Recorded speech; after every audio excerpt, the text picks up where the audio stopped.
showing you a common issue with kitchen cupboard doors and drawer fronts and how easy to repair. So first of all, you're going to need to have a Phillips or Posi screwdriver.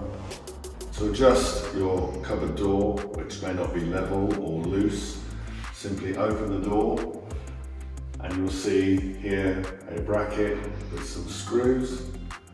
These screws may be loose and may need tightening, which is hence you use your screwdriver. And you simply screw the screwdriver on and turn it, not over tightening, just till it's firmly tight. If it's still not closing properly, you may need to adjust some other screws here.